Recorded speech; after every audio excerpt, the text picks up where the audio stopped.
करूंगा, जैसे कंपनी की वैलिडिटी को, उसकी ट्रांसपेरेंसी को, उसका लीगल रिकॉर्ड्स प्लस उसकी प्रैक्टिसेस कैसी हैं, क्या उसके साथ एक लॉन्ग टर्म फ्यूचर बनाया जा सकता है।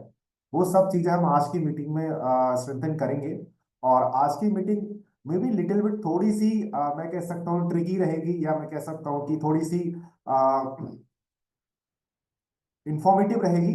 तो आप लोग अपना फोकस और कंसंट्रेशन बना के रखिएगा, आपको बहुत कुछ अच्छा, बहुत कुछ नया मिलने वाला है आज की ट्रेनिंग में। और आज की ट्रेनिंग में जो मेरा एक और फोकस रहेगा, इंडिया में हमारी जो इंडस्ट्री है नेटवर्क मार्केटिंग, उसको लेकर जो भी नए रूल्स रेगुलेशंस और जो भी लेजिस्लेशंस हैं उन पे मैं बहुत अच्छे से डीपली डिस्कशन करूंगा मैं आपके साथ में। और किसी भी इंडस्ट्री में, खासतौर पर इस इंडस्ट्री में, नेटवर्क मार्केटिंग में, इसकी जो वैधता है, इसकी जो लीगलिटी को चेकआउट करने के लिए दो मेजर कंपोनेंट हमारे यहाँ पर इंडिया में है। एक तो डायरेक्ट सेलिंग गाइडलाइंस है, दूसरी जो कंज्यूमर प्रोटेक्शन एक्ट। इन दोनों पे ही बेस्ड हमारी प्रेजेंटेशन रहेगी आज की। तो मैं अपनी प्रेजेंटेशन आपके साथ शेयर करता हूँ, बाकी की सारी बातें हम प्रेजेंटेशन में ही करेंगे।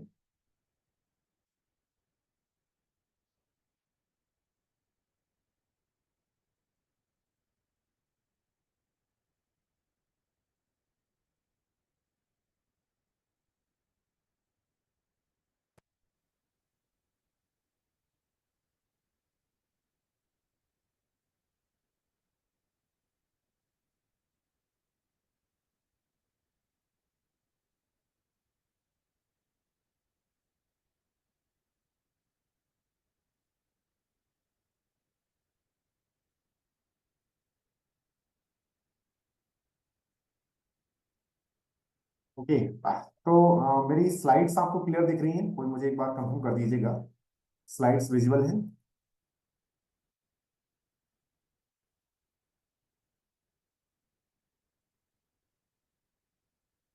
ओके, तो slides okay, thank you. Forever business को हम चेक करेंगे आगे चल के। ठीक है, तो अभी शुरुआत करता हूं मैं। प्रेजेंटेशन को स्टार्ट करने से पहले थोड़ा सा मैं अपने बारे में बता देता हूँ। मैं फॉरएवर लिविंग प्रोडक्ट के साथ में एज अ डिस्ट्रीब्यूटर काम करता हूँ। फॉरएवर में शुरुआत मेरी हुई थी एक कंज्यूमर के रूप में। मैं मेरी फैमिली में प्रोडक्ट यूज किए थे, प्रोडक्ट का रिजल्ट बहुत अच्छा लगा, तो फिर हमने इसके बिजनेस को भी ट्राई किया। मैं एक प्रोफेशन से मैकेनिकल इंजीनियर हूँ, और अपनी उस जॉब के साथ में इस बिजनेस को साथ साथ दोनों काम मैं बराबर तरीके से डेवलप कर रहा हूँ, और बहुत अच्छा लग रहा है। और आज के टाइम में जिस तरह से स्कोप है इस इंडस्ट्री के अंदर, तो इन टॉपिक्स पे जो आज का टॉपिक मैं डिस्कस कर रहा हूँ, इन तरह के बड़े फेवरेबल टॉपिक्स रहते हैं मेरे, बहुत अच्छा लगता है मुझे, सीखते हुए भी और सिखाते हुए भी। तो ये मेरी छोटी सी जर्नी है। आगे चलते हैं। एक डेफिनेशन है नेटवर्क मार्केटिंग की। मैं चाहता हूँ ना कि आप सभी लोग अपने जो फोन्स है ना, उसको पोर्ट्रेट मोड से लैंडस्केप मोड पे कर लें अपनी स्क्रीन को, तो आपको बहुत अच्छा एक्सपीरियंस रहेगा आज की ट्रेनिंग का। क्योंकि जब आप लैंडस्केप रहते हैं ना, तो आपकी स्क्रीन बहुत छोटी हो जाती है और आपको बहुत चीजें नहीं मिलेंगी।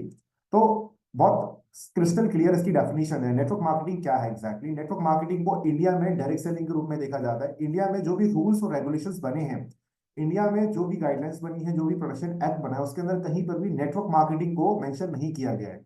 वहां पर नेटवर्क मार्केटिंग को एज डायरेक्ट सेलिंग मेंशन किया गया है। ये चीज बहुत अच्छे से समझने की है। यहाँ पर क्या होता है, प्रोडक्ट जो होता है, प्रोडक्ट सेल किया जाता है डायरेक्टली कंज्यूमर तक, और रिक्रूट किया जाता है लोगों को, और उनकी टीम के द्वारा, जिसको हम डाउनलाइंस कहते हैं, उनके द्वारा सेल्स जनरेट की जाती है। और यहाँ पर जो कमीशन होती है, वो डाउनलाइंस की जो सेल्स होती है, स्पेसिफिकली देखा जाए तो जो प्रोडक्ट बिकता है उस पर हमें कमीशन आती है, ना कि रिक्रूट करने पर हमारे लिए कमीशन आती है। कुछ टाइमलाइंस हैं लीगल डेवलपमेंट कैसे कैसे होते हैं इंडिया के अंदर। जैसे सबसे पहले एक 1978 में, सबसे पहले जब इस ये जो प्रोफेशन इंडस्ट्री स्टार्ट हुई थी नेटवर्क मार्केटिंग की, यूएस से स्टार्ट हुई थी। तो वहां पर धीरे धीरे जब बढ़ा, तो देखा गया कि इंडस्ट्री अच्छी थी, कंपनीज ग्रो कर रही थी, बट वहीं पर कुछ फ्रॉड कंपनीज आकर के गलत तरह से लोगों ने काम करना शुरू किया। तो वहां की गवर्नमेंट ने जब इसको देखा कुछ अनएथिकल, कुछ इलीगल प्रैक्टिसेस हो रही हैं, तो सबसे पहले एक एक्ट आया था यूएस के अंदर, price chit and money circulation scheme. ये यूएस के अंदर आया था सबसे पहले। फिर हम इंडिया की बात करते हैं, सन 2016 में इंडिया में भी ये जो इंडस्ट्री है नेटवर्क मार्केटिंग की, ये सन 2000 से पहले से वर्क कर रही है, आ गई थी इंडिया में। और तब से लेके 2016, करीब 15-16 साल लग गए इस इंडस्ट्री को एक सही दर्जा मिलने में। 2016 में पहली बार मिनिस्ट्री ऑफ कॉमर्स अफेयर्स ने पहली बार एक गाइडलाइंस जारी की थी 2016 में। ये पहला डेवलपमेंट था, बहुत अच्छा डेवलपमेंट माना गया ये चीज। और इसके बाद 2019 में एक गैजेट ऑफ इंडिया, मतलब एक एक्ट, लॉ पास हुआ, और ये लॉ पास हुआ था हमारे इंडियन जो पार्लियामेंट है उसके थ्रू। इसको हम कंज्यूमर प्रोटेक्शन एक्ट 2019 के नाम से जानते हैं। इसके अलावा 2021 और 2023 में इसमें बहुत सारे अमेंडमेंट हुए, चेंजेस भी हुए। तो ये मेजर डेवलपमेंट थे इंडिया के अंदर। अभी हम चलते हैं कुछ लीगल स्टेटस के बारे में डिस्कस करते हैं कि इंडिया का लीगल स्टेटस कैसा है। लीगल फ्रेमवर्क की बात करें तो नेटवर्क मार्केटिंग को इंडिया में डायरेक्ट सेलिंग के रूप में प्रोजेक्ट किया जाता है। हम इसको, हमारे यहाँ जितनी भी पॉलिसीज बनती हैं, हमारे यहाँ जितनी भी रूल्स रेगुलेशंस बनते हैं, वहां पर कहीं पर भी नेटवर्क मार्केटिंग नहीं लिखा मिलेगा आपको, हर जगह डायरेक्ट सेलिंग लिखा हुआ मिलेगा। और इंडिया के अंदर जो डायरेक्ट सेलिंग गाइडलाइंस है, जो कि मिनिस्ट्री ऑफ कंज्यूमर अफेयर्स, उपभोक्ता मामले मंत्रालय जो होता है, इसके थ्रू गवर्न की जाती है। और एक लेजिटिमेट बिजनेस मॉडल माना गया, एक वैध बिजनेस मॉडल माना गया under the consumer protection act सन 2019 में, पूरी तरह से 100% तरीके से एक लेजिटिमेट, इसका मतलब है वैध तरीके से, मतलब कंप्लीटली वेरीफाइड बिजनेस मॉडल बताया गया है इस बिजनेस को, इस इंडस्ट्री को। कंज्यूमर प्रोटेक्शन एक्ट के अंदर प्रॉपर डेफिनेशन दी गई है इसकी। तो अब वही व्यक्ति आपके सामने इस तरीके से मुंहफड़ बात पे लेकर के आता है कि यार ये तो फर्जी कंपनी है, तो ऐसी इंडस्ट्री है, वैसी इंडस्ट्री है, इसमें ऐसा करना पड़ता है, तो आपको सिंपल क्या करना है, कंज्यूमर प्रोटेक्शन एक्ट की कॉपी उसके मुंह पे मारनी कि भाई पढ़ ले, इसमें डेफिनेशन लिखी है। तो सरकार इसको वेरीफाई कर चुकी है। ये दोनों उसके सैंपल प्रूफ है, एक गाइडलाइंस है, दूसरी कंज्यूमर प्रोटेक्शन एक्ट का एक गैजेट है। और मैं आपको बता दूंगा ये कैसे डाउनलोड होता है, कहाँ से डाउनलोड होता है। गवर्नमेंट की वेबसाइट पे जाके इसका नंबर आप डाल दोगे, डाउनलोड हो जाएगा। और अगर आपको पैसे चाहिए तो मेरी ड्राइव पे अवेलेबल है, अभी मैं आपको लिंक अवेलेबल करा दूंगा इसका, वहां से भी डाउनलोड कर सकते हैं। आगे चलते हैं। कुछ की प्रोविजन है, मैं दोनों चीज डिस्कस करूंगा। डायरेक्ट सेलिंग गाइडलाइंस जो है उसमें मेजर प्रोविजन है, 10 से 11 प्रोविजन मैं आपके साथ शेयर करूंगा। और जब मैं एक एक प्रोविजन को आपके साथ शेयर करूंगा तो आप स्क्रूटनी करिएगा कि क्या मेरी कंपनी ये जो प्रोविजन है इनको फॉलो कर रही है या नहीं कर रही है। अगर कोई भी ऐसा प्रोविजन है जो गाइडलाइंस के थ्रू आ रहा है और हमारी कंपनी और उसको फॉलो नहीं कर रही है, that means our business not legal. और कोई दूसरी कंपनी जो आपको लगता है ये कंपनी यार ये तो उसको फॉलो नहीं कर रही है, इसका मतलब वो इलीगल बिजनेस है, ये चीज आपको सेट करनी है। तो इसको इश्यू किया गया था मिनिस्ट्री ऑफ कंज्यूमर अफेयर्स के द्वारा। इसमें एक सिंपल सी गाइडलाइन, सबसे पहले इस गाइडलाइंस के अंदर एक डायरेक्ट सेलिंग गाइडलाइंस की डेफिनेशन बताई गई थी। डेफिनेशन का थी marketing distribution of sales good services through a network of seller. आप यहाँ पर मार्केटिंग कर सकते हो, डिस्ट्रीब्यूशन कर सकते हो, किसका कर सकते हो, प्रोडक्ट का कर सकते हो, सर्विसेज का कर सकते हो। ये सिंपल बताया गया था नेटवर्क के थ्रू। और यहाँ पर आपकी जो इनकम आएगी वो डायरेक्टली डिपेंडेंट होगी आपकी प्रोडक्ट की रिवेन्यूज पे, प्रोडक्ट के डिस्ट्रीब्यूशन पर, या फिर आप जो सर्विसेज सेल कर रहे हो उस पे। रिक्रूटमेंट पे नहीं होगी कि आप लोगों को जुड़ाते चले जाओ, बंदे जोड़ते चले जाओ और आपको पैसा आता रहेगा, ऐसा बिल्कुल नहीं था। तो ये डेफिनेशन को क्लियर किया गया था डायरेक्ट सेलिंग गाइडलाइंस के अंदर कि डेफिनेशन है क्या। आप प्रोडक्ट सेल करोगे, अगर हमारा एलोवेरा सेल होगा तो हमें पैसा आएगा, अगर सेल नहीं होगा तो पैसा नहीं आएगा। रिक्रूटमेंट पे पैसा नहीं आएगा। बहुत सारी कंपनियां होती हैं बोले ज्वाइनिंग का, ज्वाइन कर लो इतना पैसा आएगा, ऐसा नहीं था। और प्राइवेट स्कीम को भी बिल्कुल क्लियर किया गया कि प्राइवेट स्कीम क्या है, मनी सर्कुलेशन क्या किया है, और इसको पूरी तरह से बैन कर दिया गया था। डायरेक्ट सेलिंग कंपनी क्या नहीं कर सकती, कोई भी हिडन एंट्री फीस आपसे नहीं ले सकती, कोई भी डिस्ट्रीब्यूटर से कोई फीस नहीं लेंगी, हिडन फीस भी नहीं होगी, कोई चार्ज नहीं होना चाहिए। फोकस होना चाहिए रिक्रूटमेंट, मतलब आप फोकस नहीं कर सकते सिर्फ रिक्रूटमेंट पे, प्रोडक्ट सेल पे ओवर। आप प्रोडक्ट सेल को बाईपास करके आप रिक्रूटमेंट पे फोकस नहीं कर सकते कि अपनी सेल्स को बढ़ाने के, आप रिक्रूटमेंट करते चले जाओ, आपको प्रोडक्ट सेल्स को पैदल लेके चलना पड़ेगा।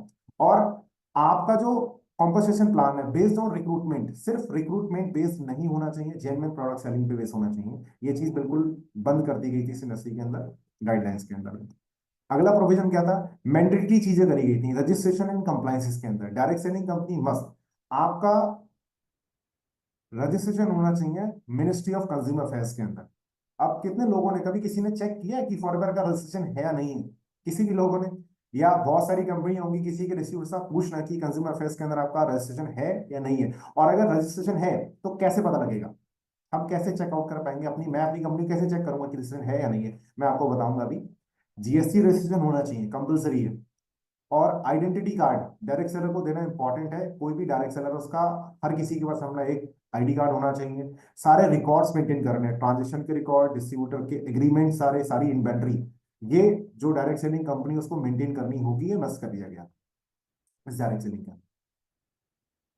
फिर है ट्रांसपेरेंसी। ट्रांसपेरेंसी को लेकर एक प्रोविजन था कि कंपनी को सारे कॉन्ट्रैक्ट्स जो हैं, सारे पेमेंट्स जो हैं, कॉम्पनसेशन प्लान्स जो हैं, वो सारे के सारे रिटर्न में कंज्यूमर्स को देने होंगे, अपने डायरेक्ट सेलर्स को लेके देने होंगे। अब जैसे कॉन्ट्रैक्ट की बात की जाती है, जब भी हम फॉर्म सबमिट करते हैं तो लास्ट में जाकर के टिक करना पड़ता है कि ये कॉन्ट्रैक्ट है हमारा और आपके बीच में, ये आपको फॉलो करना है। तो वो बिल्कुल कंपनी मेंशन करती है। सारे पेमेंट्स जो होते हैं कंपनी हमेशा बोलती है कि हमारे डॉक्यूमेंट, हमारे हमारे जो अकाउंट में भेजिए, प्लस कंपनी हमें जो बोनस देती है उसकी पूरी डिटेल्स हमें देती है। बहुत सारी कंपनियां होती थी क्या, वो डायरेक्टली पैसा भेज दिया, कहाँ से कितना पैसा आया, किस व्यक्ति की सेल्स पे कितना पैसा आया, कितना परसेंटेज है, कभी मेंशन नहीं होता था। बहुत सारी कंपनियां नहीं करती हैं, बट फॉरएवर लिविंग पहले से करती थी। हमारा जो बोनस रिकैप आता है ना, उसे प्रॉपर तरीके से मेंशन है। कॉम्पनसेशन प्लान, जो हमारा कॉम्पनसेशन प्लान है वो हमारी पॉलिसी के अंदर क्लियरली मेंशन है। और ये अखिल सर बताते हैं कि बहुत मतलब डे वन से जो एक बहुत ही पॉजिटिव चीज रही है, वो कंपनी की पॉलिसी रही है। कंपनी ने पहले दिन से अपना पूरा का प्लान शोकेस किया हुआ है, तो ये पॉजिटिव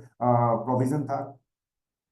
बाईबैक पॉलिसी होनी चाहिए। अनसोल्ड गुड, अगर कोई प्रोडक्ट नहीं बिकता है विद इन 30 डेज के अंदर, तो कंपनी के लिए ये रिक्वायरमेंट मैंडेटरी कर दी गई थी सेलिंग गाइडेंस के अंदर कि आपको 30 दिन की मनी बैक गारंटी देनी चाहिए। तो आप देखो फॉरएवर तो ऑलरेडी दे रही है, इसीलिए बाईबैक पॉलिसी होनी चाहिए। Share the details of companies management, products and grievances redressal. आप देखो कंपनी का जो मैनेजमेंट है उसको लेकर पूरी डिटेल होनी चाहिए, आपके पास होनी चाहिए, पब्लिकली डिटेल अवेलेबल होनी चाहिए। अब कंपनी का मैनेजमेंट क्या होता है, कंपनी के मैनेजमेंट में मेन चीजें क्या आती हैं, कंपनी के डायरेक्टर्स कौन है, ये सबसे मेन इंपॉर्टेंट चीज मानी जाती है कंपनी मैनेजमेंट के अंदर। अब कंपनी के डायरेक्टर से हालांकि हमारा आपका कोई लेना देना नहीं है, बट एक ट्रांसपेरेंसी के लिए चीजें इंपॉर्टेंट गवर्नमेंट ने की है। अभी मैं आपको बताऊंगा कि कंपनी के मैनेजमेंट में आप डायरेक्टर्स को कहाँ से फाइंड आउट कर सकते हैं, और वो मैंडेटरी होता है। प्रोडक्ट की डिटेल में कि प्रोडक्ट कहाँ बन रहा है, उसका मैन्युफैक्चर कौन है, उसका थर्ड पार्टी मैन्युफैक्चर कौन है, ये सारी चीज होनी चाहिए। और अगर आप कोई चीज कंप्लेंट डाल रहे हो, किसी तरह की क्वेरी है आपकी, तो उसके लिए बहुत ही सिंपल तरीका होना चाहिए कंपनी तक अपनी बात पहुंचाने के लिए। जैसे आज के टाइम पे क्या है, आपका अगर जियो का कोई प्रॉब्लम है, मान लो नेटवर्क सही नहीं आ रहा, बहुत सी चीजें होती हैं, तो आप अगर जियो के कस्टमर केयर पे नंबर लगाओगे ना, तो आपके धागे खुल जाएंगे, लेकिन कस्टमर पे नंबर नहीं लगेगा। लेकिन फॉरएवर लिविंग में ऐसा नहीं है, आप सिंपल एक नंबर होता है, डायरेक्ट लगाओ, कंपनी को डायरेक्ट लगता है। या ऐप के थ्रू आप ग्रीवेंसेस भेजोगे या कोई अपनी कंप्लेंट भेजोगे, तुरंत कंपनी के पास डायरेक्ट पहुंचती है और टिकट जनरेट होता है मेल पे। तो ये बहुत क्लैरिटी के साथ कंपनी कर रही है। तो ये ट्रांसपेरेंसी को लेकर प्रोविजन था डायरेक्ट सेलिंग गाइडलाइंस के अंदर। एक प्रोविजन था अनफेयर प्रैक्टिस को लेकर, जैसे बैंस मिसलीडिंग क्लेम, जैसे अर्निंग पोटेंशियल। आप अर्निंग का बहुत ज्यादा शोकेस नहीं कर सकते कि हमारा इतना पैसा आ रहा है, इतना पैसा आ रहा है, ये आप नहीं कर सकते। बहुत ज्यादा अगर आप शोकेस कर रहे हो ना, इसका मतलब आप एक इलीगल काम कर रहे हो। अब आप सोचो, बहुत सारी कंपनी मार्केट के अंदर आपको ऐसी मिलेंगी जो हु हल्ला कर रही हैं, फालतू के चेक दिखा रही हैं, तो भी नहीं है तो भी दिखा रही है, मिसलीडिंग कर रही है, तो वो एक इलीगल प्रैक्टिस है। आप देखो, जब से गाइडलाइंस आई हैं तब से फॉरवर्ड लिविंग ने अपने चेक्स को पब्लिक करना बंद कर दिया है। प्रोडक्ट क्वालिटी और बेनिफिट को लेकर आप ओवर क्लेम नहीं कर सकते कि हमारा प्रोडक्ट किडनी ठीक कर देगा, आपका प्रोडक्ट घुटने ठीक कर देगा, आपका प्रोडक्ट कैंसर ठीक कर देगा। आज के टाइम मार्केट में दो चार कंपनी आपको मिलेंगी, वो चली सिर्फ इसलिए रही है कि हम आपके घुटने तक कर देंगे, मतलब वो तो इतना खुल के बोलते हैं। बहुत सारी कंपनियां हैं ऐसा, अगर आपकी कंपनी या फिर आप ऐसा कर रहे हो, दैट मीन्स आप इलीगल काम कर रहे हो। और आपकी कंपनी अगर आपको ये सिखा रही है, उसकी ट्रेनिंग के अंदर, उसकी पॉलिसीज के अंदर, अगर आपको ये चीज बार बार इंडिकेट किया जा रहा है कि we are working on wellness, we are not working on sickness, तो इसका मतलब आप एक लीगल बिजनेस में। एफिलिएशन विद गवर्नमेंट एजेंसीज, बहुत सारी कंपनियां देखा ना, बहुत सारे लोगों का एक टैगलाइन होती है उनकी पोस्टर पर, सरकार द्वारा मान्यता प्राप्त, सरकार द्वारा मान्यता प्राप्त। आप ऐसा कुछ नहीं लिख सकते आज के टाइम पे, क्योंकि ये क्या होता है ना, एक तरीके से दबाव बनाया जाता है जनता पे कि हम सरकार से जो है सरकार के साथ काम कर रहे हैं, सरकार का समर्थन है हमें। सरकार का समर्थन सभी के लिए होता है, बट आप इसी को कहीं पर भी लिख नहीं सकते, एफिलिएशन नहीं कर सकते इस चीज के लिए। ये चीज प्रैक्टिस, एथिकल प्रैक्टिस को लेकर ये प्रोविजन था। फिर एक प्रोविजन ये भी था कि direct seller can not use deceptive tactic. Deceptive का मतलब होता है कि चालाकी से आप किसी को एनरोल नहीं करा सकते।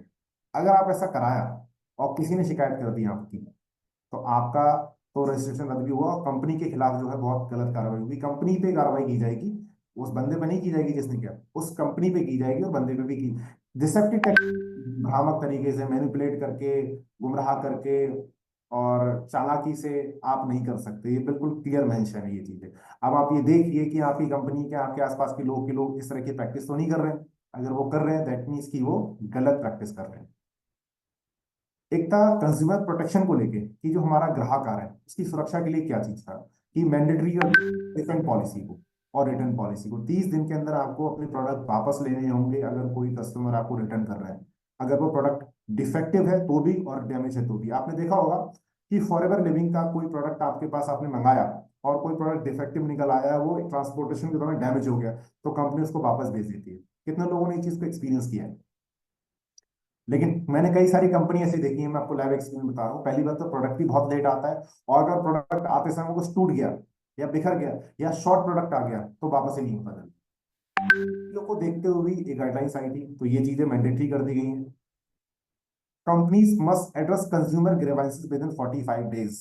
मतलब अगर आपने कंपनी को कोई कंप्लेंट भेजा, आपकी कोई शिकायत है और आपने कंपनी को भेजा, तो 45 डेज के अंदर वो रिजॉल्व होनी चाहिए। Is it mandatory? ये मैंडेटरी है। इसीलिए आप देखोगे, आप कंपनी को कोई भी मेल भेजोगे 2 से 4 दिन के अंदर, पहले के मुकाबले बहुत जल्दी रिस्पॉन्स आता है, और कंपनी कोशिश करती है कि आपकी जितनी भी क्वेरीज हैं सबको 45 दिन के अंदर अंदर रिजॉल्व कर दिया जाए। और कोई कंपनी ऐसी है जो इस तरह की प्रैक्टिस नहीं कर रही है, मतलब वो इलीगल काम कर। डायरेक्ट सेलर मस्ट हैव, अगर कोई पर्सन कंपनी से कोई प्रोडक्ट खरीद रहा है जिसका इनवॉइस 500 रुपए से ज्यादा का है, जिसकी बिलिंग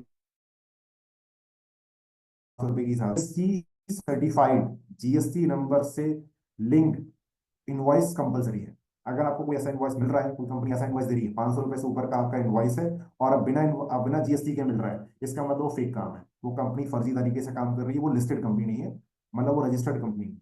ये चीज को बहुत ध्यान रखना है। ये मैंडेटरी कर दिया गया था।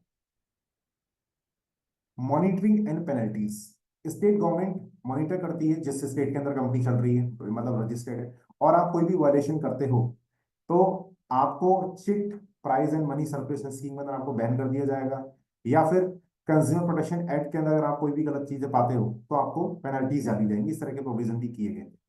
और डायरेक्ट सेलिंग एंटिटीज, मतलब जो कंपनियां हैं, इनके रोल को भी बहुत क्लियर किया गया था कि train distributor about the ethical practice, आपको प्रैक्टिस करानी होगी, एथिकल प्रैक्टिस की ट्रेनिंग देनी होगी आपको, ये कंपलसरी कर दिया गया था। इसलिए आप देखते हो कंपनी बहुत ज्यादा फोकस करती है इन चीजों के लिए, और कंपनी बीच बीच में बहुत सारे अपने दिशा निर्देश भी देती है। कंपनी का जो एक पेज है ना, अपडेट करके, उसमें बहुत सारी प्रैक्टिस को लेकर के बहुत सारी चीजें आती हैं, और कंपनी बहुत सारे काम भी कर रही है इस पे। इंश्योर नो इन्वेंट्री लोडिंग, आप किसी को फोर्स नहीं कर सकते एक्स्ट्रा स्टॉक खरीदने के लिए। अगर आप ऐसा करते पाए गए, मतलब कोई कंपनी ऐसा कर रही है या आपको लालच दे रही है या फिर आपको फोर्स कर रही है कि आप ये कर लो वो कर लो। आपने देखा होगा बहुत सारी कंपनियां करती थी ना, गोदाम खरीदवाती थी, बोले आप स्टोर खरीद लो अपना, तो हमारा स्टोर खरीद लो। बहुत सारी कंपनियां थी स्टोर खरीद, आज वो सारी धीरे धीरे क्या हुई, खत्म हुई कंपनी। या तो खत्म हो गई, या खत्म नहीं भी हुई है तो उन्होंने स्टोर खरीदना बंद कर दिया, देना बंद कर दिया। क्योंकि कोई भी कंपनी किसी भी डिस्ट्रीब्यूटर को फोर्स नहीं कर सकती कि आप स्टोर खरीद दीजिए हमें। अगर कोई ऐसा कर रहा है मतलब इलीगल था। और हर एक कंपनी को अपनी एनुअल रिपोर्ट सबमिट करनी होगी। पूरी साल में जितना लेखा जोखा है वो आपको मैंडेटरी कर दिया गया कि वो करनी ही होगी। बहुत सारी कंपनी इस गाइडलाइन के आने से पहले नहीं करती थी, इसीलिए गलत प्रैक्टिस चल रही थी। लेकिन जब से गाइडलाइंस आई तब से बहुत ज्यादा क्लैरिटी मिली। और फॉरएवर भी अपनी एनुअल रिपोर्ट हर साल सबमिट करती है। मैं आपको दिखाऊंगा फॉरएवर लिविंग की जो एनुअल रिपोर्ट है। कुछ ग्रेवेंसेस, ग्रेवेंसेस का मतलब होता है कि आपकी जो शिकायत प्रणाली होती है वो कैसी है। डेडिकेटेड होनी चाहिए, रेडिसल सेल होनी चाहिए, स्पेसिफिकली होनी चाहिए। कंपनी को एक सेटअप बनाना है, एक स्पेसिफिक, कहते हैं ना कि डिपार्टमेंट बनाना अलग से इस चीज के लिए, कि कोई भी कंप्लेंट आपके पास आती है तो एक अलग सेल होनी चाहिए आपके पास, और हर एक कंप्लेंट को 30 से 45 दिन के अंदर अंदर आपको रिजॉल्व करना है।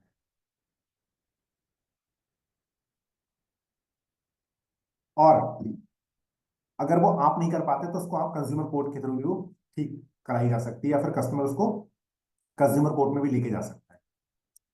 और एंट्री फीस को लेकर था कि आप कोई भी एंट्री फीस नहीं ले सकते, कोई भी चार्ज नहीं ले सकते अपनी किसी भी डिस्ट्रीब्यूटर से। इसीलिए आपने देखा होगा पहले कंपनी 25 रुपए का फॉर्म भरवाती थी, बट वो बंद कर दिया। इसी गाइडलाइन की वजह से बंद किया गया था वो, कि आप अगर चार्ज किसी तरह की, तब से कंपनी ने ज्वाइनिंग फीस फ्री कर दी सब कुछ। रजिस्ट्रेशन का कोई चार्ज नहीं ले सकते आप, ट्रेनिंग मटेरियल का कोई चार्ज नहीं ले सकते आप, स्टार्टर किट का कोई अलग से पैसा नहीं ले सकते आप, unless sold at cost price with buyback guarantee. अब देखो कुछ कंपनियां मार्केट के अंदर ऐसी हैं जो वेट, कहते हैं ना, अपना बॉडी चेकअप कराने का रजिस्ट्रेशन कराती हैं, वो 150 रुपए लेती हैं। आप समझ रहे हो मैं किस कंपनी की बात कर रहा हूँ, जो कि इलीगल प्रैक्टिस है। आप वो ऐसा नहीं कर सकते। तो इस तरह के प्रोविजंस इस गाइडलाइंस के अंदर दिए गए थे। और इन तरह की गाइडलाइंस को आप समझोगे तो आपको पता लग जाएगा कि हमारी कंपनी किन सही कामों पे काम कर रही है, किन सही प्रैक्टिस को फॉलो कर रही है, नहीं कर रही। इससे इम्पैक्ट क्या आया था, जो गाइडलाइंस आई थी, इससे एक वैधता मिली थी डायरेक्ट सेलिंग इंडस्ट्री को एक लार्ज बिजनेस मॉडल के रूप में। एक लोगों ने समझा यार, तो अगर गवर्नमेंट फोकस कर रही है, एजेंसीज फोकस कर रही है, उन्होंने गाइडलाइंस बनाई, इसका मतलब सरकार चाहती है कि इस बिजनेस में अच्छी प्रैक्टिसेस हो, इस बिजनेस से अच्छे लोग बाहर आए। इससे क्या हुआ, कंज्यूमर्स को एक प्रोटेक्शन मिली, और जो जेन्युइन सेलर्स थे उनको फ्रॉड स्कीम से बचने का एक अच्छा तरीका मिला, लोगों को एजुकेट करने का मौका मिला, और लोग एजुकेट हुए। जो फ्रॉड चीजें थी, फ्रॉड स्कीम थी ना, 2016 के बाद बहुत हद तक कम हुई थी। बहुत सारे लोग, कंपनियां खत्म हो गई, बहुत सारी कंपनियां आपने देखा होगा, जैसे फ्यूचर मेकर कंपनी थी, एक कैनविच कंपनी भी थी, उसके भी जो प्लान्स थे वो सारे बंद हो गए। मतलब मैं, और बहुत सारी कंपनियों के नाम आप जानते होंगे जो बंद हुई थी, इसीलिए बंद हुई थी। और जो अथॉरिटीज होती हैं, जैसे सेबी है, जो फाइनेंशियल फ्रॉड को देखती है, ईडी है, बहुत सारी एजेंसीज थी, इनको एक अथॉरिटी मिली।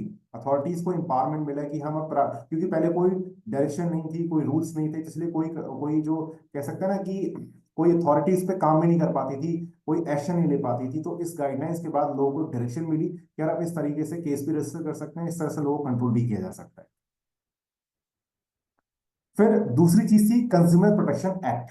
एक तो हमने डिस्कस किया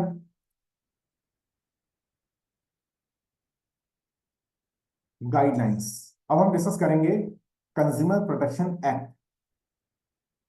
एक्ट का मतलब है कि रूल, लॉ, जो कि पार्लियामेंट के थ्रू बनाया जाता है। वैध नियम था ये ना, स्टेटूरी लॉ, एक वैध नियम, नियम है, एक रूल है बाई इंडियन पार्लियामेंट। 2019 में आया था ये, सीपीए इसको शॉर्ट फॉर्म में बोलते हैं।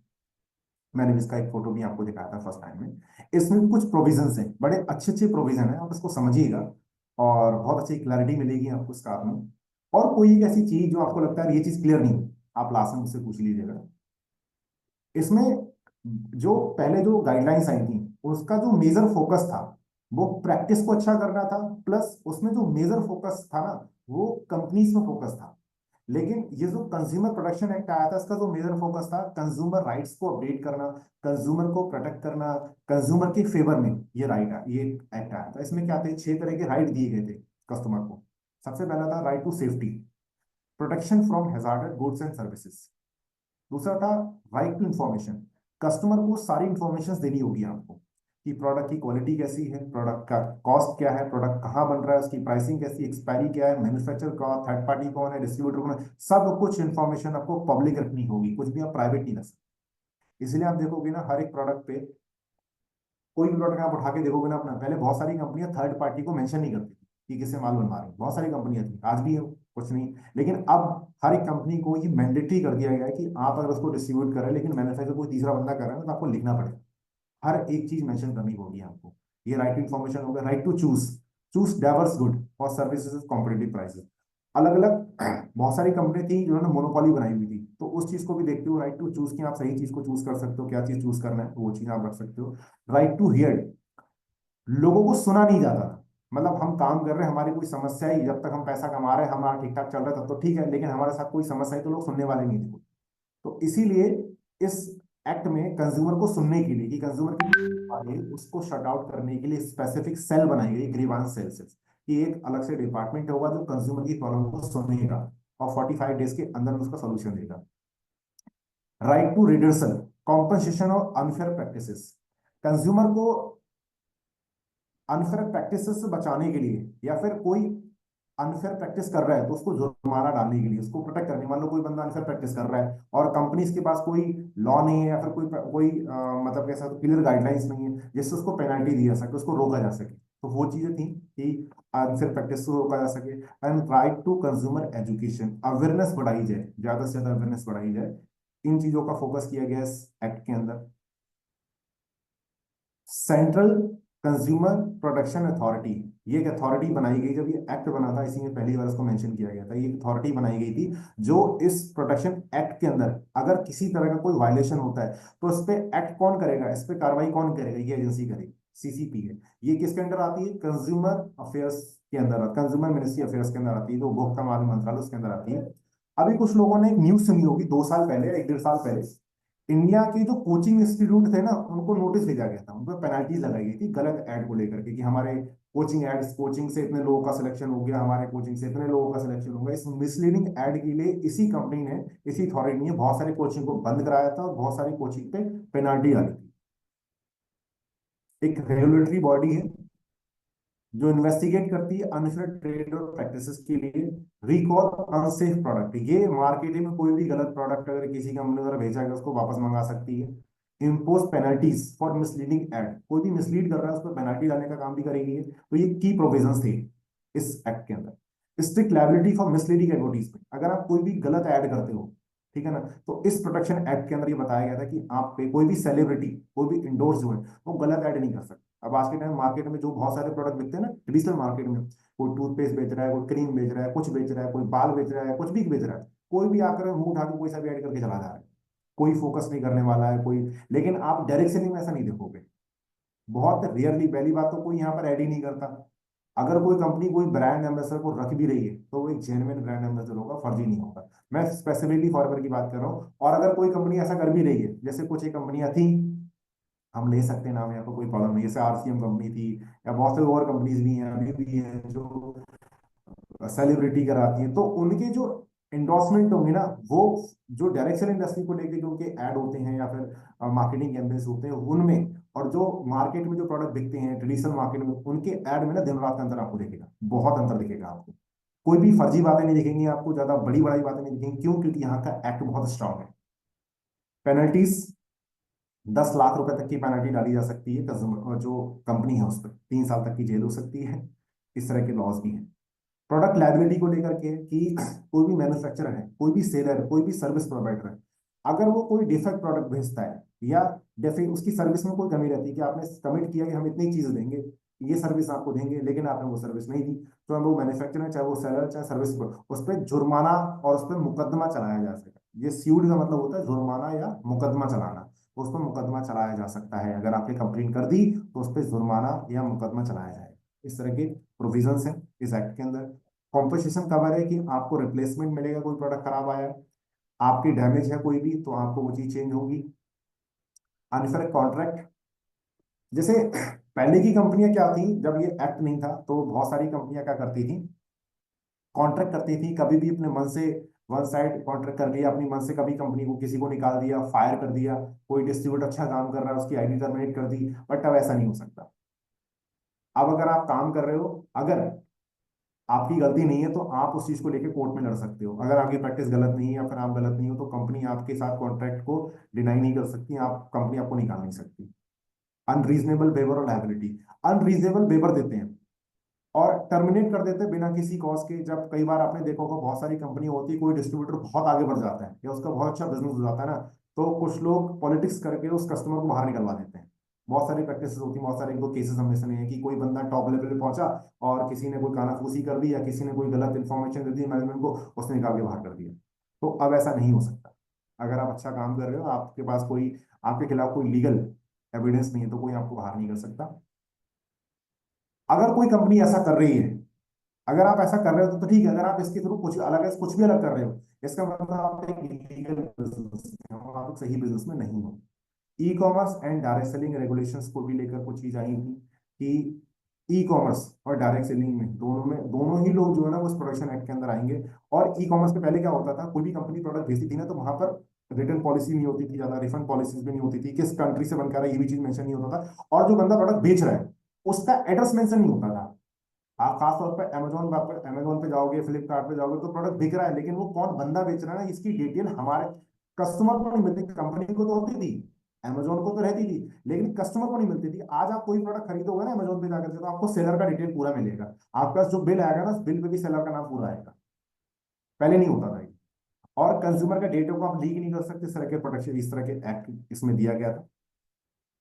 मीडिएशन एज एन ऑल्टरनेटिव, एक मीडिएशन सेल्स जो मैंने बताया था ना कि आपके जो ग्रेवेंसेस हैं, कोई भी डिस्प्यूट होता है कंपनी के साथ में, तो उसको फास्ट तरीके से खत्म करने के लिए डायरेक्टर लेवल का एक नोडल ऑफिसर हर एक कंपनी अपॉइंट करेगी।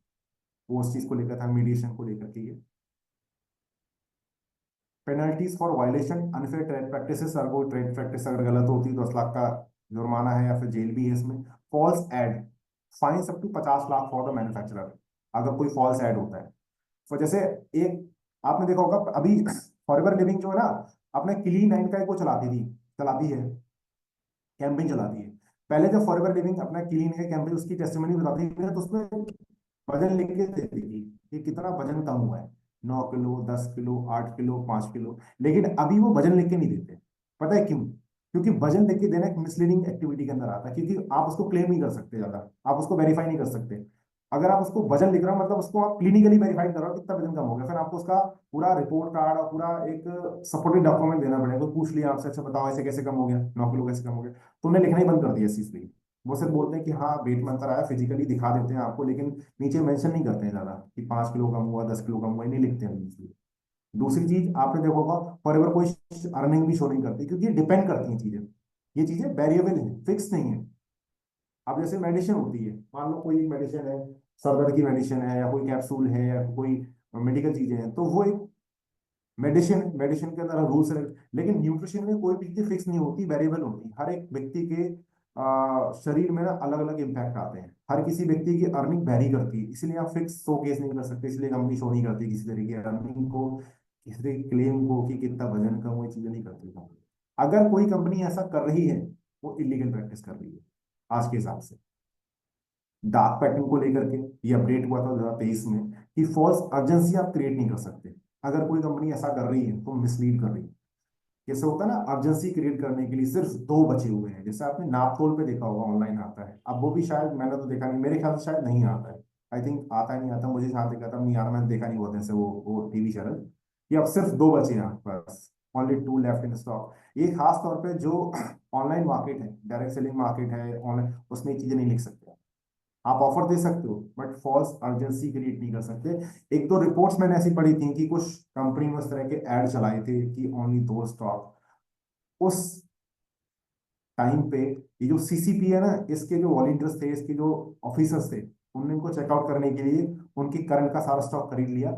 सारा स्टॉक खरीदने के बाद भी वो लोग बेचते रहे, तो उन्हें इस तरह की गलत प्रैक्टिस को पकड़ा लिया कि आपने ऐड में दे रखी सिर्फ दो बचे हैं और हमने दो खरीद लिए, इसके बावजूद भी आपका माल बिके जा रहा है, बिके जा रहा है, तो फिर आप गलत मीट कर रहे हैं, गलत एजेंसी क्रिएट कर रहे हो, तो इस तरीके से आप नहीं कर सकते।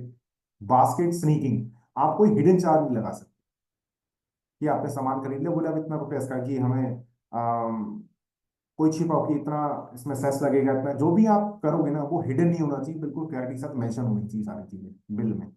फोर्स परचेज नहीं कर सकते आप, दबाव नहीं डाल सकते किसी चीज परचेज करने के लिए। इस तरह के प्रोविजंस हैं। इससे क्या इम्पैक्ट आया? इम्पैक्ट आया कंज्यूमर्स को राइट मिला, कंज्यूमर की जो ताकत बढ़ी, कंज्यूमर के साथ फ्रॉड कम हुआ, एम्पावरमेंट मिली। बिजनेसेस जो हुए वो अकाउंटेबल बने, एथिकल प्रैक्टिसेस को लेकर बहुत सारी एथिकल प्रैक्टिस रुकी, पता लगा लोगों को गलत क्या है सही क्या है। स्ट्रीमलाइन डिस्प्यूट रेजोल्यूशन, जो शिकायतें होती थी ना, आप लोगों ने देखा होगा हमारे साथ, मतलब फॉरएवर लिविंग में ही पहले क्या होता था, बहुत बहुत दिन बाद मेल्स का रिटर्न आता था, रिस्पॉन्स आता था। बट अभी आप मेल करो ना, बड़ा फास्ट रिस्पॉन्स आता है। तो क्योंकि ये क्या है ना, ये नियम के अंदर, क्योंकि आपके जो डिस्प्यूट है, कोई भी तरह का डिस्प्यूट है, किसी तरह का कोई प्रॉब्लम है, क्वेरी है, वो बहुत फास्ट तरीके से रिजोल्व होनी चाहिए, खत्म होनी चाहिए होती है। इन चीजों में बहुत ज्यादा हेल्प मिली कस्टमर को, बहुत ज्यादा, क्योंकि कस्टमर की कोई भी रिक्वायरमेंट है, कोई कमी है, कोई प्रॉब्लम आई, सीधे कंपनी को ही तो पूछेगा। और जब कंपनी को पूछ रहे तो कंपनी प्रॉपर टाइम से रिस्पॉन्स नहीं करेगी, तो कस्टमर का क्या होगा, सेटिस्फेक्शन डाउन होगा। तो उस चीज को प्रोटेक्ट करने के लिए ये चीजें बनाएंगे। अब हम बात करते हैं फॉरएवर लिविंग प्रोडक्ट की कुछ की चीजों की, मेन मेन चीजें क्या है कि कंपनी की वैलिडिटी कैसे चेक करता है। अभी तो हमने गाइडलाइंस पे बात की, फिर हमने कंज्यूमर प्रोटेक्शन एक्ट पे बात की, अब उसको हम रिलेट करेंगे फॉरएवर से।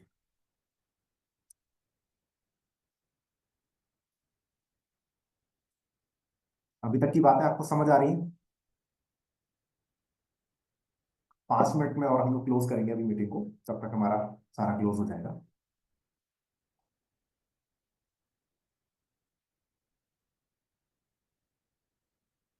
देखिए फॉरएवर लिविंग प्रोडक्ट, या आप कह सकते हो किसी भी कंपनी को कंसीडर कर सकते हो, मैं एग्जांपल ले रहा हूँ फॉरएवर लिविंग का। बट आप किसी भी कंपनी को, तो ये फ्रेमवर्क रहेंगे, कुछ मेजर मेजर पॉइंट रहेंगे, इन पे आप चेक कर सकते हो कंपनी कितनी लीगल है, कितना अच्छी प्रैक्टिस कर रही है, और उसकी ऑथेंटिसिटी को चेक कर सकते हैं। सबसे पहले चीज उसकी पॉलिसीज, जैसे कॉम्पोजिशन पॉलिसी, रिफंड पॉलिसी, उसकी प्राइवेसी पॉलिसी, उसका कंज्यूमर डेटा, डिलीवरी पॉलिसी अगर डिलीवरी में है, टर्म्स एंड कंडीशंस कैसी हैं उसकी, ये सब चीजें रिटन में होनी चाहिए। प्लस इनकी जो प्रेजेंस, अवेलेबिलिटी होनी चाहिए ना, बहुत इजी होनी चाहिए, बहुत ज्यादा घुमावदार नहीं होनी चाहिए कि उसमें जाना है, उस पर क्लिक करना है, फिर वहां जाना है, फिर वहां जाना है, वहां जाके मिलेंगे। अगर ऐसा है, इसका मतलब कंपनी इनडायरेक्टली उस चीज को छिपाना चाहती है। आप देखोगे, मैं अभी आपको दिखाऊंगा कंपनी की सारी पॉलिसीज कहाँ अवेलेबल है। Invoice with proper GST number. पहली बात, 500 से ऊपर का हर एक जो इनवॉइस होना चाहिए उस पर जीएसटी नंबर मेंशन होना चाहिए। हम फॉरएवर में तो हमारा कोई भी प्रोडक्ट आप बिकता है तो 1000 से नीचे की बिलिंग ही नहीं होती इसके लिए, तो ये तो ऑप्शन ही खत्म हो जाता है कि 500 से नीचे का कोई परचेज होगा। और अगर 500 से नीचे का परचेज होता भी है कि हम अगर कोई लिटरेचर खरीदते हैं, चाहे वो 5 रुपए खरीदे 50 रुपए का, हर एक पे हमारा जीएसटी नंबर मेंशन होता है, कंपनी जीएसटी नंबर मेंशन करती है, आप लोगों ने देखा होगा। सिन नंबर होता है, उसके बारे में आपको बताऊंगा मैं। सिन नंबर, टैक्स डिटेल्स होनी चाहिए प्रॉपर, कितना परसेंट जीएसटी लग रहा है, सीजीएसटी एसजीएसटी लग रहा है, बिल में प्रॉपर मेंशन होना चाहिए।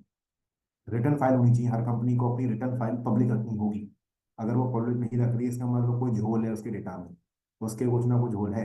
ये चीज, जो कंपनी स्टॉक मार्केट में लिस्टेड होती है वो तो कंपलसरी है कि सेबी उनका डिटेल पब्लिक रखती है, लेकिन जो कंपनी अनलिस्टेड होती है वो कंपनी छुपा के रखती है। और मैं आपको बताऊं, मेरे ख्याल से नेटवर्क मार्केटिंग इंडस्ट्रीज के अंदर शायद कोई ऐसी कंपनी नहीं है, आई डोंट नो एमबे के बारे में मुझे क्लियर इन्फॉर्मेशन नहीं है, हर्बल लाइफ एमबे के बारे में कि वो लिस्टेड है या नहीं है, बट फॉरएवर लिस्टेड नहीं है स्टॉक मार्केट में। मैक्सिमम कंपनी 99% स्टॉक मार्केट में लिस्टेड नहीं है, और जो कंपनी स्टॉक मार्केट में लिस्टेड नहीं होती है वो अपनी डिटेल्स को प्राइवेट नहीं रख पाती, क्योंकि कुछ ना कुछ होल होते हैं हमेशा उसमें। ग्रेवांसेस, कोई शिकायत है, शिकायत का जो प्रणाली है वो क्लियर होनी चाहिए, प्रॉपर होनी चाहिए। वेबसाइट होनी चाहिए, आपकी अपनी पर्सनल वेबसाइट होनी चाहिए, और वेबसाइट फर्जी नहीं होनी चाहिए, कॉपीराइट होना चाहिए आपका प्रॉपर उस पर। सीएसआर एक्टिविटी की, कॉर्पोरेट सोशल रिस्पॉन्सिबिलिटी, ये हर एक कंट्री का एक लॉ होता है।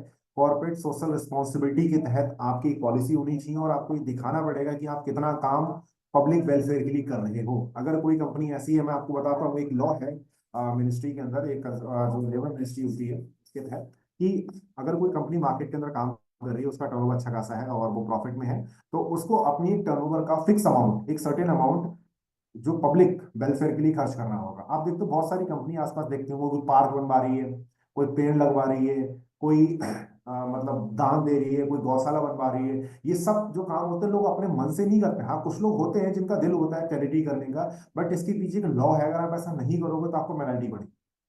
तो ये पॉलिसी भी होनी चाहिए। अगर कोई कंपनी ऐसी है जो दावे कर रही है कि यार हम इतना कर रहे हैं, हमारा इतना टर्नओवर है, आप उनसे सीएसआर पॉलिसी मांग लो कि आपका सीएसआर में कितना पैसा खर्च हो रहा है, या उसकी एक साल की सीएसआर एक्टिविटी जो है चेक कर लो। अगर कोई कंपनी पिछले एक साल में उसने कोई भी पब्लिक वेलफेयर का काम नहीं किया है, इसका मतलब कंपनी प्रॉफिटेबल नहीं है। क्योंकि जब भी कंपनी प्रॉफिटेबल होगी उसे अपनी कंपनी अपनी अमाउंट का कुछ परसेंटेज, वो एग्जैक्ट परसेंटेज मुझे क्लियर नहीं है, मैंने पूरा उसका एक्ट नहीं पढ़ा है, बट ये मुझे पता है कि करीब 2 से 3% पैसा ऐसा होता है उसकी टोटल प्रॉफिट का जो उसको खर्च करना होता है मार्केट के अंदर पब्लिक वेलफेयर के लिए। जैसे फॉरएवर लिविंग, बहुत सारे अनाथालय हैं, बहुत सारे स्कूल्स हैं जहाँ आप किताबें डिस्ट्रीब्यूट करती है, आप लोगों ने देखा होगा, बहुत सारे ऐसे काम चैरिटी बेस्ड काम करती है कंपनी। वो इसलिए करती है क्योंकि ये लॉ है हमारे इंडिया का, हमारे इंडिया का तो है, ये बाहर का नहीं पता। अगर कोई कंपनी ऐसी है जो आप चेक करना चाहते हो, उससे चेक कर लीजिए कि आपने आपकी सीएसआर एक्टिविटीज क्या रही। फूड फॉर हंगर करके हमारा एक प्रोग्राम चलता था, बहुत सारे खाना हम डिस्ट्रीब्यूट किया करते थे, फॉरएवर लिविंग में करते हैं, तो उसे इसी के तहत होता है। डिस्ट्रीब्यूशन आईडी कार्ड होना चाहिए हर एक डिस्ट्रीब्यूटर का, क्लियर कम्युनिकेशन एड्रेस होना चाहिए, email, phone number, proper address with plot number, ये प्रॉपर एड्रेस होना चाहिए हर एक कंपनी का, मेंशन होना चाहिए पब्लिकली। एसोसिएट मेंबर कि आप किस किस चीज के, अगर कोई लीगल बॉडी है आपकी आपकी इंडस्ट्री में, जैसे हमारे यहाँ डीएसए है, डायरेक्ट सेलिंग एसोसिएशन है, और इंडिया में एक बॉडी है आईडीएसए, वो गवर्नमेंट एसोसिएटेड तो नहीं है बट इंडिपेंडेंट बॉडी है, आप उसके मेंबर हैं, अगर हैं तो अच्छी बात है। एंड नोडल ऑफिसर की डिटेल पब्लिक होनी चाहिए। तो अभी मैं, और फसाई, अगर आप फूड सेफ्टी में हो तो फसाई नंबर भी होना चाहिए आपके पास। तो अब मैं एक करके चल रहा हूँ। देखो पॉलिसी की बात करें तो आप फॉरएवर लिविंग इंडिया के एप्लीकेशन पे जाओगे, मेन मेन्यू पे जाओगे तो आपको सारी पॉलिसीज मिल जाएंगी यहाँ पर। Privacy policy, refund policy, terms condition, delivery policy, हर एक पॉलिसी आपको यहाँ मिल जाएगी। और एक पॉलिसी बचती है, वो है कंपनी पॉलिसी एंड प्रोसीजर। तो फॉरएवर लिविंग की जो वेबसाइट है foreverliving.com, आप जाओगे ना तो वहां पर आपको लास्ट में मिल जाएगी कंपनी पॉलिसी एंड प्रोसीजर, आपको यहाँ मिल जाएंगे। सारे कंप्लायंस डॉक्यूमेंट जितने होते हैं वो सब कुछ यहाँ मिल जाएंगे, सारा कुछ मिल जाएंगे। आपको क्या करना है क्या नहीं करना है वो आपको मिल जाएगा, सोशल मीडिया पॉलिसी आपको यहाँ मिल जाएगी सारी, इनकम डिस्क्लोजर स्टेटमेंट आपको कंपनी का मिल जाएगा, कुकी पॉलिसी मिल जाएगी जो आईटी के लिए इंपॉर्टेंट होती है। ये जो कुकी पॉलिसी आपको बता रहा हूँ ना, जो अच्छी लेजिटिमेट वेबसाइट होगी ना वहां पर कुकी पॉलिसीज कंपलसरी होती है उन लोगों की, लेकिन जो फर्जी वेबसाइट होगी ना वहां पर कुकी पॉलिसी आपको नहीं मिलेगी। ये कंपनी पॉलिसी को वैलिडेट कर, जो वेबसाइट को वैलिडेट करने का एक तरीका होता है। जीएसटी नंबर आपने देखा होगा, हमारा जो भी इनवॉइस बनता है सब पे जीएसटी नंबर अवेलेबल होता है। एक होता है कंपनी का सिन नंबर, ठीक है ना। ये सिन नंबर बड़ी इंपॉर्टेंट चीज है, मैं आपको बताता हूँ। ये जैसे ये कंपनी का हमारी जो कंपनी इंडिया में रजिस्टर्ड है वो FLP ट्रेडिंग प्राइवेट लिमिटेड के नाम से रजिस्टर्ड है। कंपनी का ग्लोबल नाम है forever living product India, forever living product. और इसका जो सिन नंबर है, एक मिनट रुकिए ना प्लीज।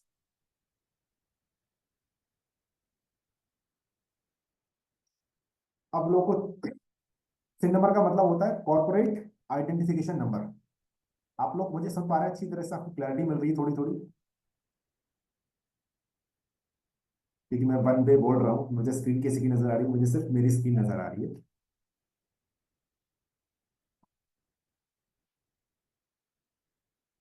ओके, मैं क्या देखता हूँ लोगों को बात मेरी पहुंच रही नहीं पहुंच रही है। ये सिन नंबर से ना आप ही बड़ा इंपॉर्टेंट एस्पेक्ट है फ्रेंड, मैं आपको बताऊं बहुत अच्छी चीज आपको पता लगेगी आज के टाइम पे। देखिए हमारी कंपनी के जो सिन नंबर है हमारे हर एक बिल पे मेंशन होगा, आप देखोगे U525000MS2018TTC 30 666 8। ये इसका सिन नंबर है। कैसे पता करते हैं हम सिन नंबर में क्या की चीज को डिकोड करते हैं, देखिए मैंने अलग अलग किया हुआ है सबको, 1 2 3 4 5।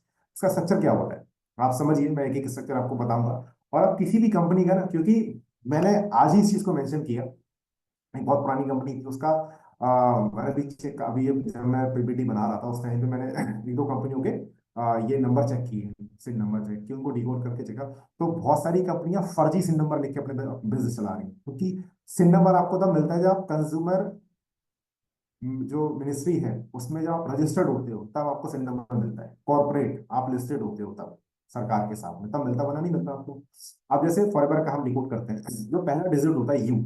यू का मतलब होता है कि आपकी कंपनी स्टॉक मार्केट में लिस्टेड है या नहीं लिस्टेड। तो हमारी कंपनी अनलिस्टेड है, हमारी कंपनी स्टॉक मार्केट में लिस्टेड नहीं है। अगर कोई कंपनी लिस्टेड होगी तो उसका सिन नंबर एल से चालू होगा। हमारी कंपनी का नंबर यू से चालू होगी, we are unlisted company, stock market में लिस्टेड नहीं है हम लोग। और दूसरे जो नंबर होते हैं 2 और 3, ये इंडस्ट्री कोड होते हैं। जैसे हमारा जो है 52, तो 52 जो यूज होता है ना वो रिटेल ट्रेड के लिए होता है, जैसे हम रिटेल ट्रेडिंग में हैं, कोई ऑटोमोबाइल में है, कोई होलसेल में है, कोई कॉस्मेटिक, मतलब अलग अलग कोड होते हैं। ये गवर्नमेंट की साइट पर आपको मिलेगा भी, मैं दिखाऊंगा सारे, जो सिन नंबर की एक अपनी फाइल होती है कि कौन सा कोड किस चीज के लिए दिया हुआ है। तो बहुत सारे जैसे डायरेक्ट सेलिंग की जितनी कंपनी होंगी अभी सबके सिन नंबर 52 में है। कोई कंपनी ऐसी होगी जिसका सिन नंबर चेंज होगा ना, इन्हें नंबर चेंज कर रखा तो हो सकता है उसका इंडस्ट्री कोड चेंज होगा, इंडस्ट्री अलग होगी। हैवी मेटल्स में है, रिटेल में है, या फैशन में है, या मोबाइल ऑटोमोबाइल में है, पेट्रोलियम में है, हर एक चीज में अलग अलग होगा। ठीक है, फिर होता है ROC, ठीक है ना। ये 500 जो नंबर, ये ROC रजिस्ट्रेशन नंबर होता है ये। स्टेट कोड, कंपनी किस स्टेट के अंदर रजिस्टर्ड हुई है। महाराष्ट्र के अंदर, हमारी कंपनी महाराष्ट्र के अंदर रजिस्टर्ड है। अब कुछ कंपनियां होती है ना वो कहती है हम लुधियाना की कंपनी है, और उनके सेल नंबर में नंबर पड़ा होता है गुजरात। तो इसी को समझ जाता है कंपनी कितनी फ्रॉड है। हर कंट्री, हर एक स्टेट का ना वो है कोड नंबर, एक कोड होता है। MH है महाराष्ट्र, यूपी का यूपी है, गुजरात का GJ है, इस तरीके से। तो कई सारी कंपनियां होती है ना ये मैंने बहुत, ये कंपनी का मैंने देखा है कि वो रजिस्टर्ड थी, वो उन्होंने बोला कि हम जो है हरियाणा में रजिस्टर्ड है, और उस पर जो वो पड़ा हुआ था आंध्र प्रदेश का जो कोड पड़ा हुआ था उस पर। ये चीज हमें देखनी होती है। फिर होता है ईयर ऑफ इनकॉर्पोरेशन 2000, जो आप 2018 देख रहे हैं ना, जो गाइडलाइंस आई थी उसके बाद कंपनी इनकॉर्पोरेट हुई थी, इसके अंदर रजिस्टर्ड हुई थी, पहले से रजिस्टर्ड थी, लेकिन लीगल तरीके से पूरी तरह से रजिस्टर्ड हुई 2018 में, ये नंबर मिला प्रॉपर हमें। फिर आया 15 से 17 के अंदर ओनरशिप टाइप, PTC। PTC का मतलब होता है प्राइवेट लिमिटेड कंपनी। कुछ जगह होगा PTL, जहां PTL होगा होगा पब्लिक लिमिटेड कंपनी, जो पब्लिक लिमिटेड कंपनी होगी वहां PTL लिखा होगा, जो प्राइवेट लिमिटेड कंपनी होगी वहां PTC लिखा होगा। प्लस लास्ट में एक यूनिक रजिस्ट्रेशन नंबर होता है, ये पूरा डिकोड होता है इसका। तो आप इससे भी काफी चीजें वैलिडेट कर सकते हो कंपनी कितनी ओरिजिनल है कितनी नॉन ओरिजिनल है। I hope this point clear, आपको ये क्लियर हुआ होगा। आगे चलते हैं। अब आप कैसे चेक करोगे कि मेरी कंपनी रजिस्टर्ड है या नहीं। चलिए मैं आपको लेके चलता हूँ लाइव। पहले हम यहां से अपनी कंपनी का सिन नंबर कॉपी कर लेते हैं।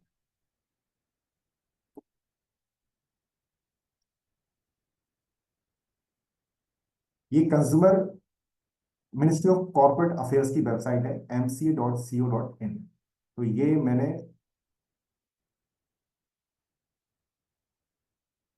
साइट खोली हुई है इस होम पे। तो आप अगर गूगल पे लिख देंगे मिनिस्ट्री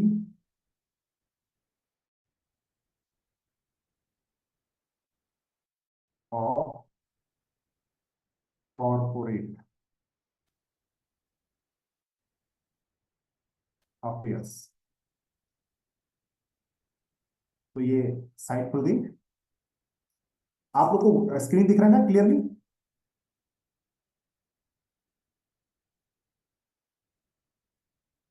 ओके, ठीक है, तो ये साइट खुल गई। अब आपको यहाँ कई सारे टैब दे रखे हैं। आपको एक टैब पे आना है एमसीए सर्विस। आप इस पर क्लिक करेंगे तो इसके नीचे आता है मास्टर डेटा। और मास्टर डेटा के अंदर दो चीज आती है, वो होता है मास्टर डेटा सर्विसेज, B3। इस पर आप क्लिक कर देंगे। और जब आप क्लिक कर देंगे तो यहाँ पर एक टैब खुलेगा, enter company name, LLP name, CIN number, FCRN, LPL, जो भी नंबर है आप यहाँ पुट कर दीजिए।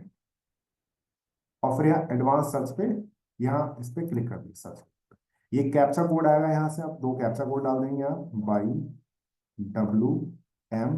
YWMEC, इसको आप सबमिट कर देंगे। तो आप देखिए यहाँ से आपको डिटेल मिल गई, FLP ट्रेडिंग प्राइवेट लिमिटेड लिख के आ गया, ये हमारा सिम नंबर आ गया, स्टेट आ गया, और हम एक्टिव पार्ट हैं, हम कंपनी चल रहे हैं। कुछ कंपनी आप देखोगे यहाँ पर डीएक्टिव लिख के आ जाएगा यहाँ पर, या जो स्टेटस होगा ना यहाँ ब्लैंक लिखा होगा। जो ब्लैंक है मतलब वो कंपनी बंद हो चुकी है, वो एक्टिव नहीं है। डीएक्टिव दिखा या वो बंद हो चुकी है, या सरकार उस पर कार्रवाई कर चुकी है, बहुत सारी चीजें हो सकती है।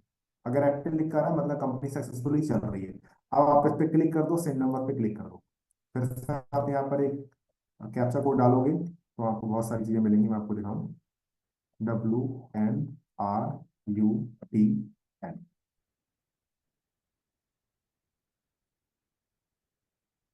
आप देखिए मास्टर डेटा आपको सेंड नंबर मिल जाएगा, कंपनी का नाम मिल गया, ROC लिख के आ गया, रजिस्ट्रेशन नंबर लिख के आ गया। देखिए ये रजिस्टर लास्ट के नंबर थे, ये थे।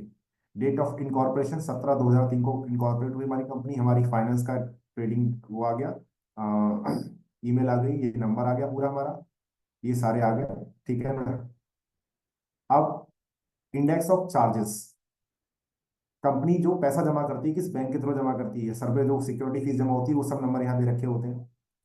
डायरेक्टर सिग्नेचर डिटेल्स, ये कंपनी के डायरेक्टर्स हैं, इन डायरेक्टर्स के पैन नंबर्स क्या है, पूरी की पूरी डिटेल्स आपको यहाँ मिलेगी।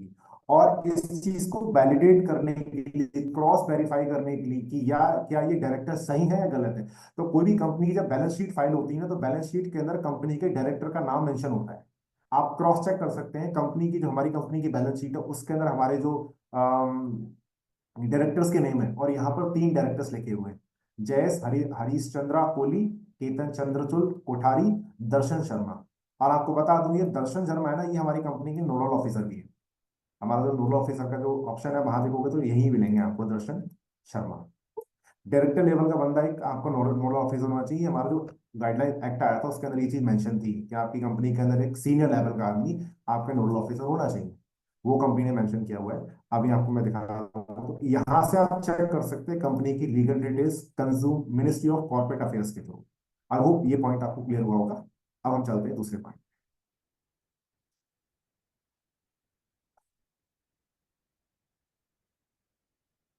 तो यहाँ से आप चेक कर सकते हैं सेम नंबर। आई होप ये पॉइंट आपको क्लियर हो गया होगा। प्लीज रिमूव ब्लैक स्ट्रिप, हाँ सर वो ब्लैक स्ट्रिप हटा दी मैंने अभी। अब तो नहीं आ रही sir black strip. Annual return file, annual return file अगर आपको देखनी है हमारी कंपनी की, तो हमारा जो एप्लीकेशन है, एप्लीकेशन के अंदर आप जाएंगे, मेन मेन्यू पे क्लिक करेंगे आप, और मेन मेन्यू पे क्लिक करने के बाद आप नीचे का ऑप्शन होता है कंप्लायंसेस डॉक्यूमेंट। कंप्लायंसेस डॉक्यूमेंट के अंदर आपको तीन चीजें मिलेंगी, CSR पॉलिसी मिलेगी आपको, एनुअल रिपोर्ट मिलेगी आपको, और हमारा नोडल ऑफिसर की डिटेल मिलेगी आपको। तो वहां पर आप चेक कर सकते हो। इस एनुअल रिपोर्ट के अंदर हमारा टर्नओवर कितना है वो भी इसमें लिखा होता है, हमारी कंपनी का इंडिया में एसेट कितने हैं वो लिखा होता है। 40 करोड़ से ऊपर का एसेट है कंपनी का इंडिया के अंदर, ये इसमें मेंशन है। हमारे डायरेक्टर्स कौन है वो इसमें मेंशन है। हमारे शेयर होल्डर्स कौन कौन है, हम इनकॉर्पोरेट अनलिस्टेड कंपनी, तो हमारे अंदर सिर्फ एक ही हमारी कंपनी का ऑनर ही हमारे सिंगल शेयर होल्डर है। वो सब कुछ चीज इसमें मेंशन है प्रॉपर तरीके से, आप वो भी चेक कर सकते हैं। ग्रेवेंसेस आपको हमारी जो फॉरएवर इंडिया का एप्लीकेशन है, बहुत सिंपल तरीका है कि अपनी कोई भी कंप्लेंट आप डाल सकते हो। आप होम पे जाओगे, होम टैब पे जाओगे और वहां पे ग्रेवांस का आपको ऑप्शन मिलेगा, वहां से कोई भी डिटेल आप कंपनी को भेज सकते हो, कोई भी कंप्लेंट कर सकते हो, कोई भी क्वेरी आप ज्वाइन कर सकते हो। कोई हमारी जो वेबसाइट होती है सिंपल है, foreverliving.com आप टाइप करोगे आपको हमारी वेबसाइट खुल जाएगी। ये हमारी वेबसाइट का ओवर डैशबोर्ड है। फिर आते हैं आईडी कार्ड। आपको आईडी कार्ड दिखेगा हमारी foreverliving.com की जो वेबसाइट है, इस पे जाके हर कोई बंदा देख सकता है, कार्ड डाउनलोड कर सकता है। कम्युनिकेशन की बात की है तो कंपनी हर जगह अपना प्रॉपर कम्युनिकेशन एड्रेस मेंशन करती है। ये देखिए आपका Forever Imports India private limited registered address with proper plot number 501 Shreyansh centre, fifth floor, एवं Lijjat papad opposite Bandra station, Guru Nanak road, Bandra west, Mumbai. Mailing address दे रखा है, कॉल नंबर दे रखा है, ईमेल दे रखा है, सिम नंबर भी यहाँ दिया हुआ है, देखिए यहाँ।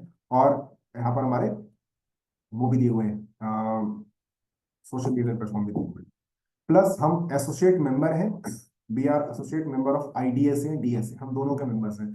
आप आईडीएसए की वेबसाइट पे जाओगे तो आपको ये हमारा एसोसिएशन मिल जाएगा, हम यहाँ पर रजिस्टर्ड हैं।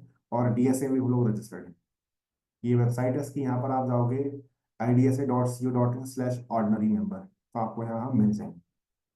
और नोडल ऑफिसर्स की डिटेल्स आप देखोगे तो नोडल ऑफिसर की डिटेल भी हमारे एप्लीकेशन पर अवेलेबल है। लेकिन दर्शन शर्मा यहाँ लिखा हुआ, यही हमारी कंपनी के डायरेक्टर्स में भी है, 3 डायरेक्टर हैं कंपनी के, उसमें एक डायरेक्टर ये भी है। और ये इनका प्रॉपर फोन नंबर है, ये इनका प्रॉपर एड्रेस दे रखा है, ये किस पॉइंट पे बैठते हैं, कहाँ कहाँ बैठते हैं, प्रॉपर दे रखा है। आप इनसे फोन पे दे रखा है, आपकी कोई प्रॉब्लम ऐसी है जो डिस्प्यूट नहीं हो रही है, या कोई ऐसा डिस्प्यूट है जो रिजॉल्व नहीं हो रहा, डायरेक्टली फोन कर सकते हो, बात कर सकते हो उससे। ये नोडल ऑफिसर है आपके। देखा ना, under the consumer protection act, act के अंदर वो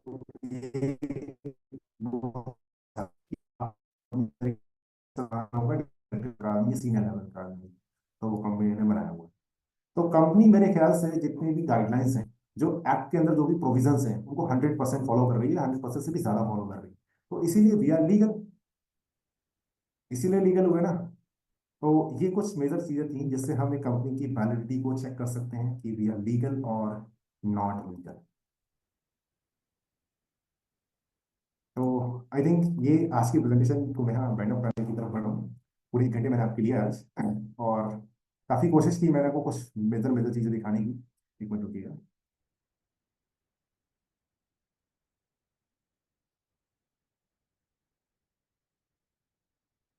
ओके, कुछ चीजें थी और जो मुझे लगता है आपके साथ और शेयर करनी चाहिए, बट थोड़ी समय की भी दिक्कत है, तो फर्दर ट्रेनिंग हम इस टॉपिक पर अगर जरूरत बनी है दोबारा करेंगे। एंड आई बिलीव कि बहुत सारी चीजें आज की जो हमारा टॉपिक था और उसको लेकर हमारा जो ऑब्जेक्टिव था वो भी क्लियर हुआ होगा। और आज जब मैं इस पीपीटी को बना रहा था तो मैंने भी हालांकि काफी चीजों को बहुत काफी चीज बारीकी से चेक किया हुआ है, लेकिन जब मैं इनको बना रहा था, पीपीटी को बना रहा था, तो मैंने सब चीजों को मतलब क्रम में जब चीजों को रखा और हर एक प्रोविजन को पढ़ा अच्छे से, मैंने एक्ट के अंदर जा करके, मेरे पास एक्ट भी है और हाई आप लोग लिंक भी शेयर कर देता हूँ यहाँ पर। ये मेरी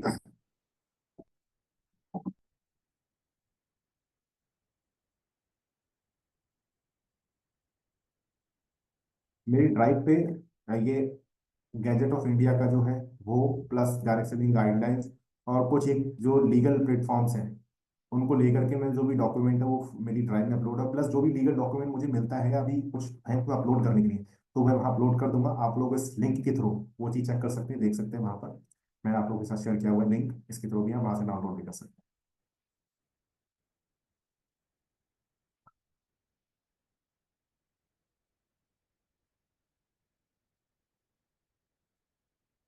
अगर कोई पर्सन जिसको कोई बात क्लियर ना हुई हो, कोई चीज़ अगर किसी का क्वेश्चन सवाल हो तो पूछ सकता है, अगर हम इस मीटिंग को यहाँ वाइंड अप करें। या कोई अपना एक्सपीरियंस शेयर करना चाहता है, किसी का कोई ऐसा एक्सपीरियंस रहा हो, किसी कोई क्वेश्चन आया हो किसी के सामने लीगलिटी को लेकर के, या किसी ने कुछ पूछा हो तो वो भी शेयर।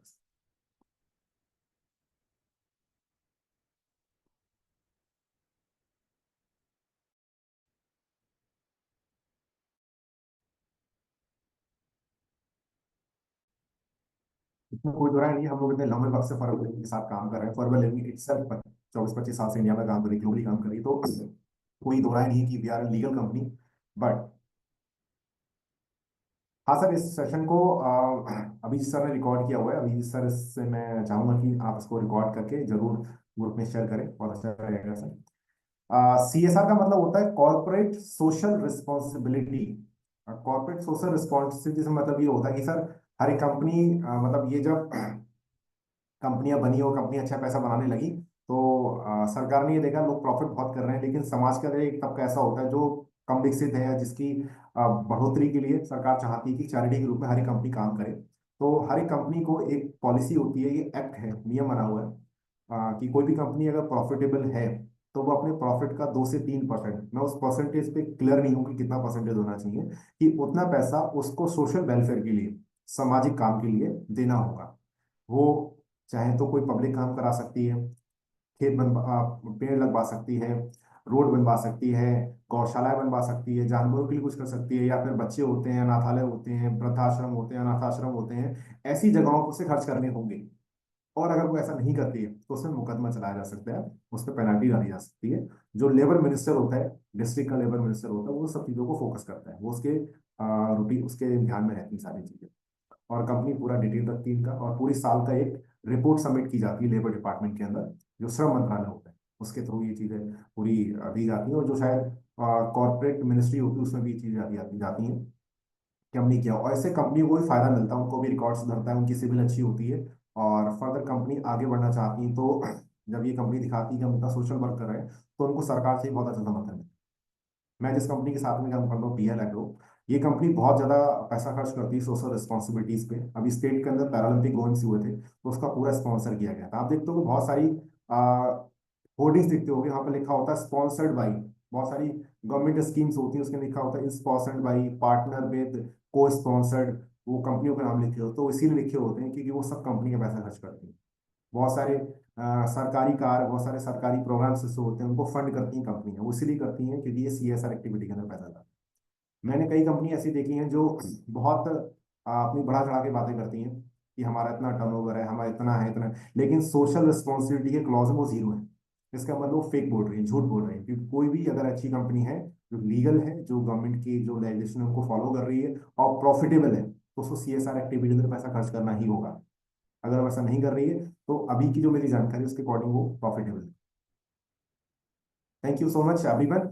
मिलते हैं दोबारा किसी अच्छी ट्रेनिंग के अंदर। Till the time, good night everyone.